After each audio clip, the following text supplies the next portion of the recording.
अबियान और सुफियान के दरमियान बातचीत है जो उनकी ग़िज़ाई तरजीहात और अल्लाह की नेमतों के लिए शुक्रिया की अहमियत पर मबनी है। अबियान ने अपने नापसंदीदा अंडे के सैंडविच की मुखालफत जाहिर की है, यहाँ तक कि इसके ग़िज़ाई फ़वाइद का एतराफ़ है। सुफियान दूसरी तरफ अंडों से अबियान के नफ़रत की वजह पर सवालात करता है, उनके ज़ायक़ा और सेहत के फ़वाइद को उजागर करता है।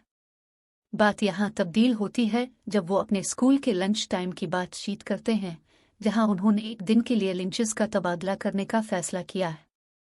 लेकिन कहानी यहाँ मोड़ पर जाती है जब सुफियान आज़ा के बाद लिंचेस तबादला करने का एक राज़ी करार देता है। अबियान एक अंडे के सैंडविच के साथ एक छोटी सी चिट्ठा लेता है और अंडे के और मक्खन के खूबसूरत मजमूए को सिताइश करता है। और फ़ौरन मुख्तलिफ ग़िज़ाई तरजीहात पर मुसा होता है, जहाँ अबियान हर किस्म के खुराक खुसूसन सब्ज़ियों की मुख्तलिफ फ़वाइद का हिमायत करता है। सुफियान किसी हद तक गैर रस्मी नज़रिए से पकी हुई सब्ज़ियों के खाने से इनकार करता है, बर्गर और पिज़्ज़ा को तरजीह देना पसंद करता है।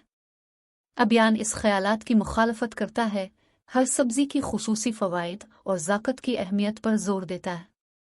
और पकी हुई सब्ज़ियों के खुसूसियात पर मबनी होता है, जिससे अबियान सुफियान से कहता है कि उन्हें ज़हानत के साथ आज़माना चाहिए। और एक दिलचस्प मोड़ लेता है जब अबियान घर पर एक नया जलवा पेश करता है, बंद आँखों के साथ मज़ेदार जायका जायज़ा लेने का तजर्बा।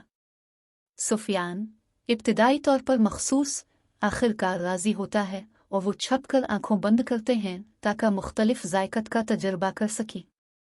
अबियान तजर्बे से लुत्फ़ अंदोज़ होता हुआ सुफियान से कहता है कि वो खुराक के मामले में ज़्यादा मुनफ़ते दिमागी रखी। कहानी एक दिल को छू जाने वाले लम्हे के साथ ख़त्म होती है जब अबियान अपने नए दिलचस्पी के साथ पकाए